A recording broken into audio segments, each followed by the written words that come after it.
আমরা জানি যে আল্লাহ অধিকাংশ সময় বলেছেন উনি আমাদের কাছে আয়াত নাজিল করেছেন, কিন্তু কখনো কখনো এও বলেছেন যে অকাযালিকা নুফাসসিলুল আয়া, এভাবেই আমরা আমাদের আয়াতগুলোকে ব্যাখ্যা করি।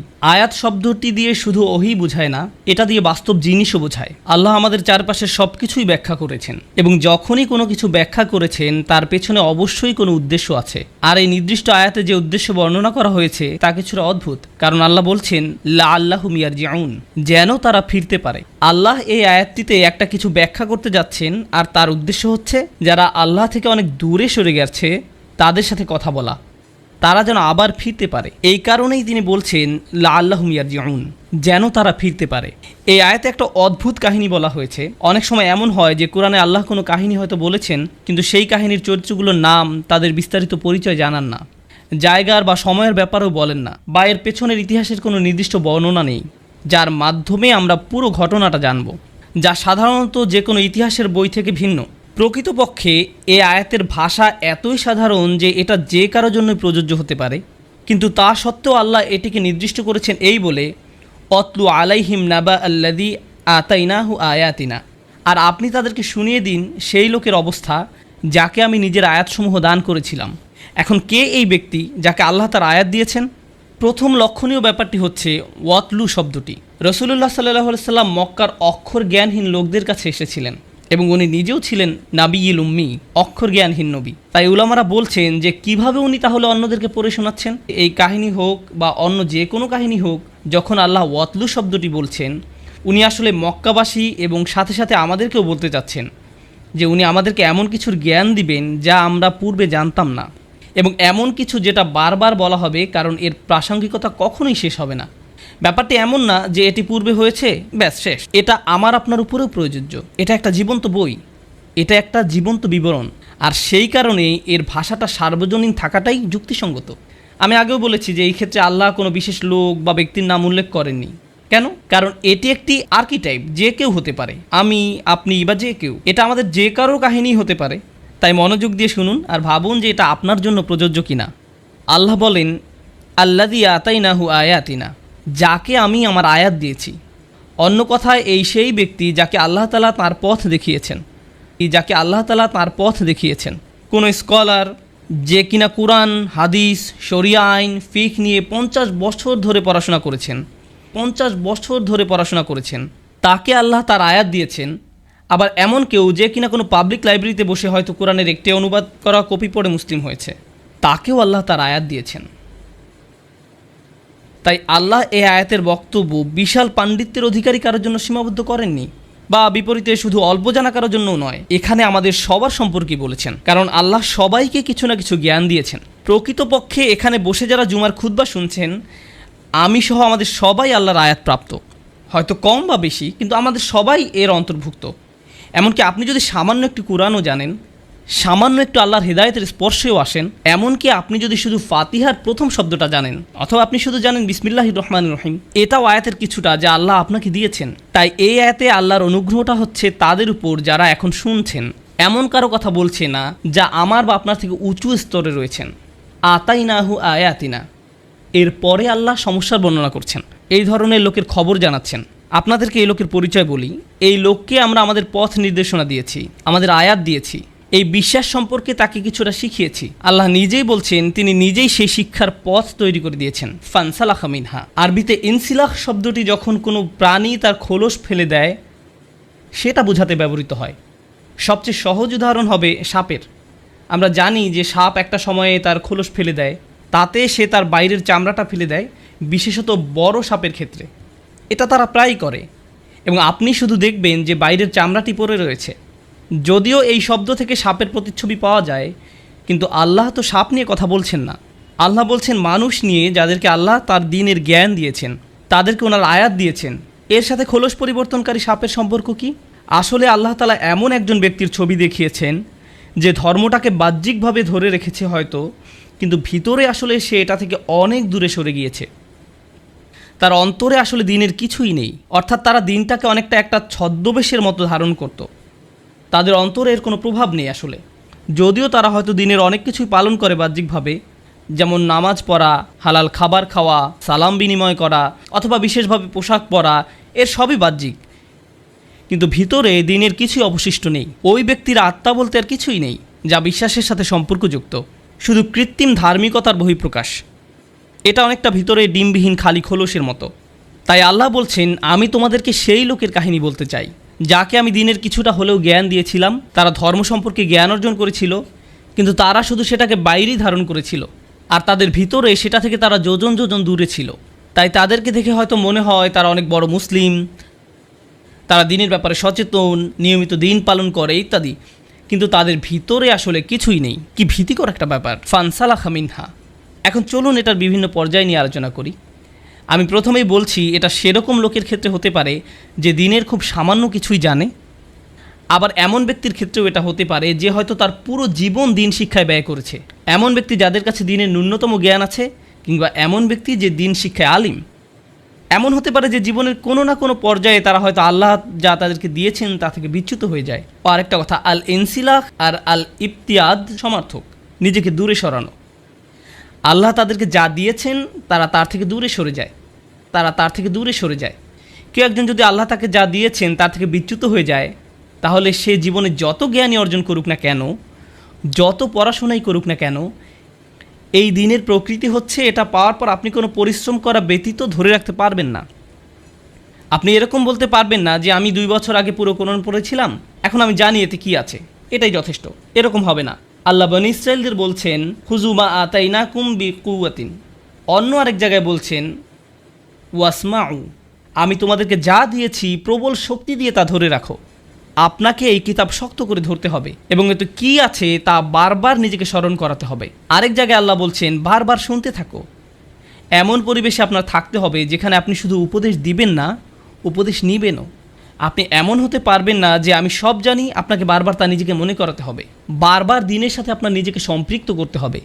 অন্যথায় যেটা হবে, বাহ্যিকভাবে আপনি জ্ঞানেই থাকবেন, বাহ্যিকভাবে হয়তো আপনি যখন তখন আয়াত কোট করতে পারবেন, বাইরে থেকে মনে হবে আপনি খুব ধার্মিক, কিন্তু ভিতরে আপনার অন্তর আল্লাহর কালাম থেকে বিচ্ছিন্ন হয়ে গেছে, সেই আয়াত থেকে বিচ্ছিন্ন হয়ে গিয়েছে যা আপনাকে দেয়া হয়েছিল। তাই আল্লাহ বলছেন ফানসালাখা মিনহা, মানে হচ্ছে সে ভিতরে মানসিকভাবে, আত্মিকভাবে আল্লাহর আয়াত থেকে সে অনেক দূরে সরে গেছে। তাই ভিতরে আর বাইরের মাঝে এখন অনেক ফারাক রয়েছে।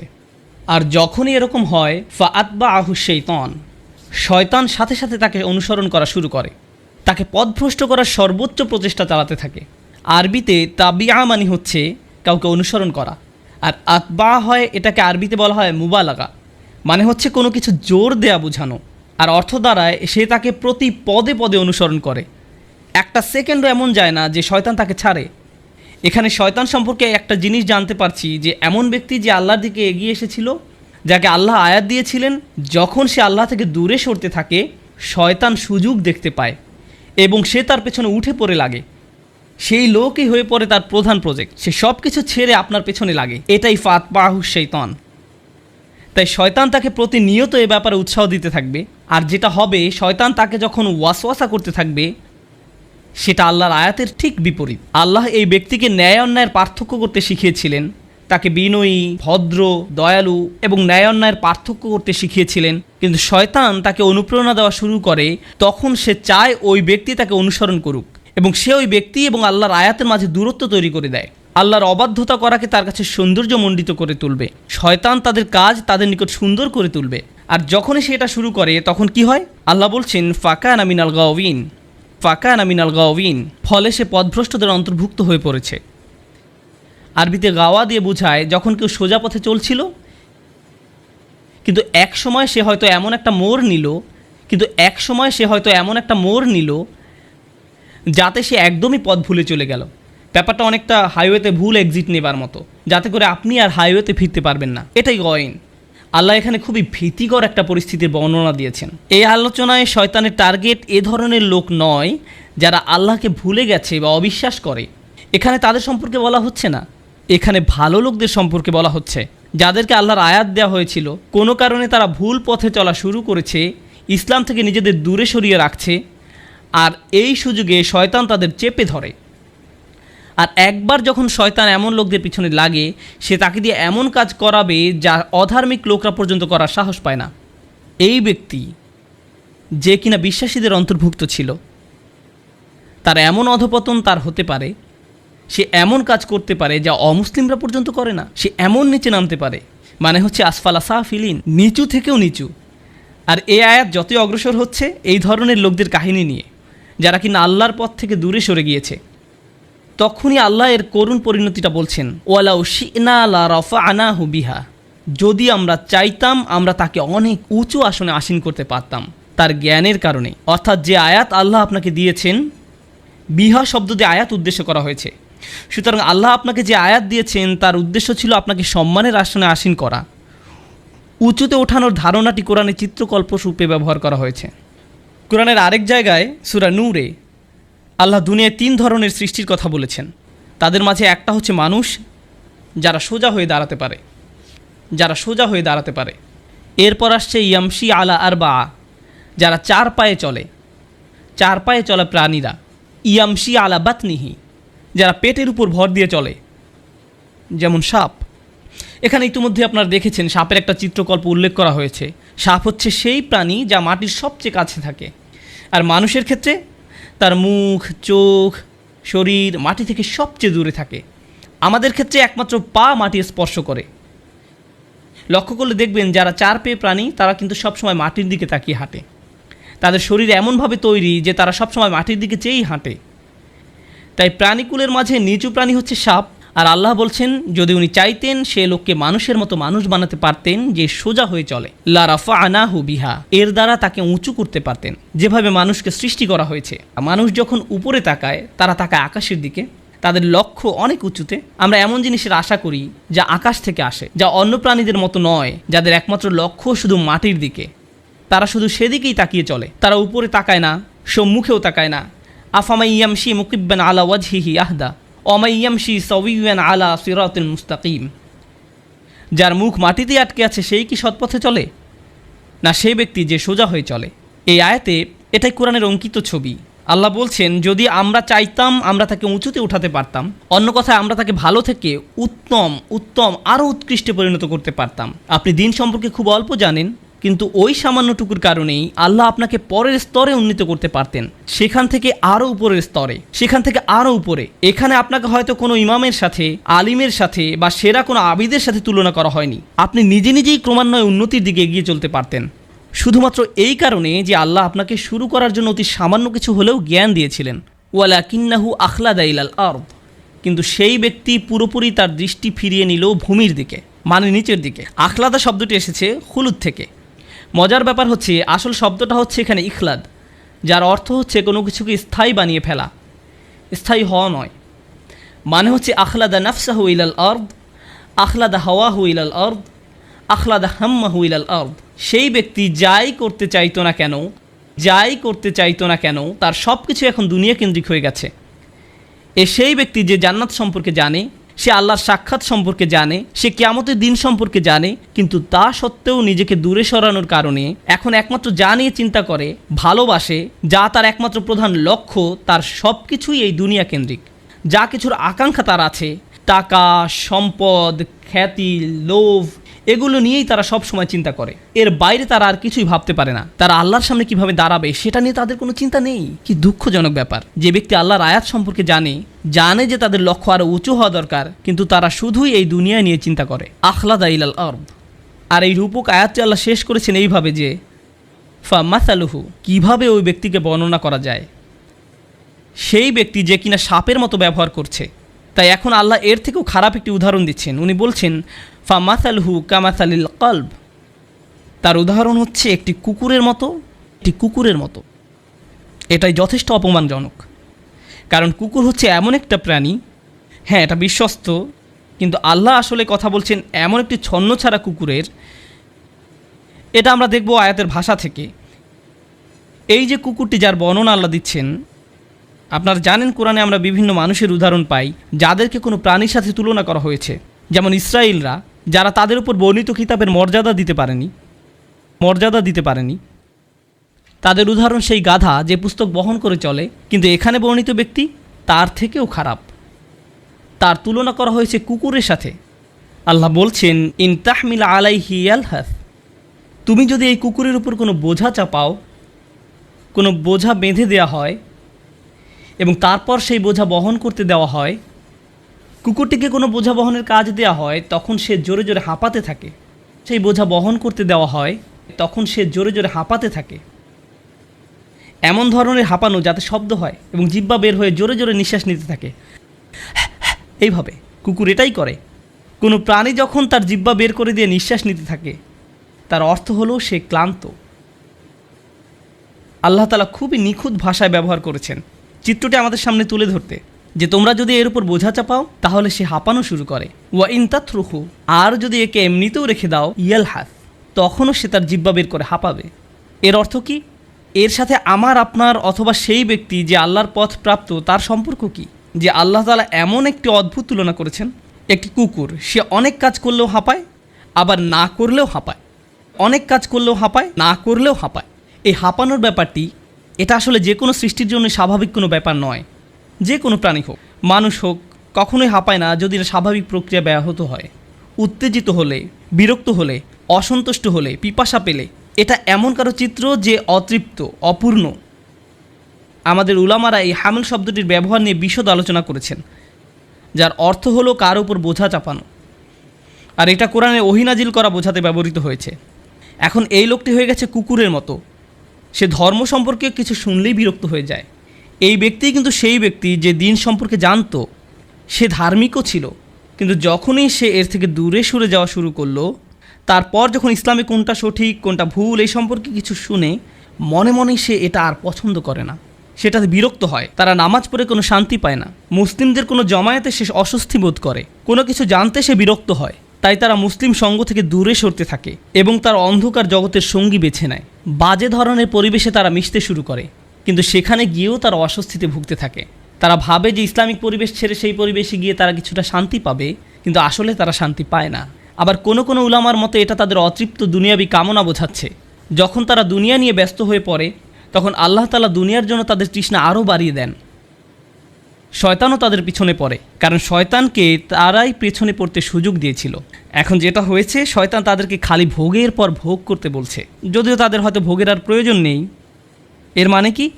এর মানে হচ্ছে এমন কেউ যে হয়তো টাকা পয়সা কামানোতে আসক্ত হয়ে পড়ে, কামনা বাসনা চরিতার্থ করার ধান্দায় থাকে, অতি ভোজনে আসক্ত হয়ে পড়ে, বা এরকম কিছুতে। তারা খাবার কথা চিন্তা করে যখন তারা ক্ষুধার্ত থাকে, আবার যখন থাকে না তখনও তারা খাবারের কথাই চিন্তা করে। তারা হয়তো দুপুরের খাবার খাচ্ছে আর তখন চিন্তা করছে রাতের খাবারে কি খাবে। তারা জিনিসপত্র কেনাকাটা নিয়ে অতিরিক্ত মগ্ন থাকে, হয়তো তারা দেনার ভারে ডুবে আছে, তখনও ভাবতে থাকে আমার ক্রেডিট কার্ড দিয়ে কি কি কেনা যায় আর কি পাওয়া যায়। এভাবে মানুষ মানসিক অসুস্থতায় ভুগতে থাকে এবং কোনোভাবেই নিজেকে প্রতিহত করতে পারে না। যেভাবে একটি কুকুরও নিজের হাঁপানো বন্ধ করতে পারে না, কারণ থাকুক আর না থাকুক, প্রয়োজন থাকুক আর না থাকুক, হাঁপাতে থাকে। আর এই অস্বস্তিকর রূপকের আলোচনাটা যখন শেষ হতে শুরু করলো, আল্লাহ আযজা ওয়া জাল্লা বলছেন, যালিকা মাসালুল কওম আল্লাযীনা কাযযাবু বিআয়াতিনা, এটা হচ্ছে সেই ধরনের লোকেদের উদাহরণ যারা আমার আয়াতকে মিথ্যা প্রতিপন্ন করেছে। আল্লাযীনা কাযযাবু বিআয়াতিনা, এই অংশটুকু কোরআনে সবসময় অবিশ্বাসীদের জন্য ব্যবহার করা হয়েছে, বিশ্বাসীদের জন্য নয়। আর এই আয়াতে দেখা যাচ্ছে আয়াত শুরু হয়েছিল এমন কারো কথা দিয়ে যে কিনা বিশ্বাসী ছিল, আর এখন এসে বলা হয়েছে যখন সেই ব্যক্তি এই পর্যায়ে এসে যায় তখন আল্লাহর দৃষ্টিতে সে অবিশ্বাসীদেরই সমতুল্য। তাহলে কী লাভ হলো? আমাদেরকে আল্লাহর আয়াত দেওয়া হয়েছে যেন আমরা মানুষ হিসাবে বাঁচতে পারি, কোনো জন্তু হিসেবে নয়। এমন কেউ না যে প্রবৃত্তির বশে সব কিছু করে। যদি আমরা তা না করতে পারি, তাহলে অন্য কারোর সাথে এই ব্যক্তির কী পার্থক্য রইল? খালি বাহ্যিকভাবে এমন ভাব ধরা যে আল্লাহর কিতাবের প্রতি তার অনেক ভালোবাসা রয়েছে, কিন্তু ভিতরে এর প্রতি কোনো টান বোধ না করা। আল্লাযীনা কাযযাবু বিআয়াতিনা, আল্লাহ যেভাবে আয়াত শেষ করেছেন সেটা দেখে আমি একেবারে বাকরুদ্ধ। ফাকসুসিল কসাস লাআল্লাহুম ইয়াতাফাক্কারুন, তাদেরকে বিবিধ কাহিনী বলুন যেন তারা চিন্তা করতে পারে। এইভাবে আয়াতটি শেষ হয়েছে, তাদেরকে বিবিধ কাহিনী বলুন। আল কাসাস বহু বচন, এর মানে হচ্ছে এই যে ঘটনাটি শুধু একটি মাত্র ঘটনা নয়, বারবার এই ঘটনা চলতেই থাকবে। আমাদের চারপাশে এমন অনেক লোক থাকবে যারা হয়তো একসময় ধার্মিক ছিল, কিন্তু একসময় সে নাই হয়ে গেছে। গোপনে ধর্ম মেনে না চলে উপরে উপরে দেখানোর মানে হলো প্রকৃতপক্ষেই ধর্ম অস্বীকার করা। এরকম কাহিনী আমাদের চারপাশে অহরহ ঘটবে, তাই তাদেরকে নিয়ে ভাবতে হবে। লাআল্লাহুম ইয়াতাফাক্কারুন, যেন তারা গভীরভাবে ভাবতে পারে। আর এটাও ভাবতে হবে যে আমি নিজেও কি সে একই রাস্তায় যাচ্ছি কিনা। কুরআনে যতবার আল্লাহ বলেছেন গভীরভাবে চিন্তা করো, এটা আসলে প্রত্যেকের নিজের সম্পর্কে। কুরআনে তাফাক্কুর শব্দটি খেয়াল করে দেখুন, প্রতিবার দেখবেন এটা আপনার নিজের দিকে আঙ্গুল উঠাচ্ছে। আয়াতের শেষ অংশ পড়ার সময় অন্য কেউ যার চূড়ান্ত অধপতন হয়েছে তার কথা চিন্তা করার আগে আল্লাহ বলছেন যে নিজের কথা চিন্তা করুন আগে, যেন নিজের গল্পটাও পরবর্তী ভয়ঙ্কর গল্পের মতো না হয়, তারা যেন এই ট্র্যাপের পরবর্তী শিকার না হয়।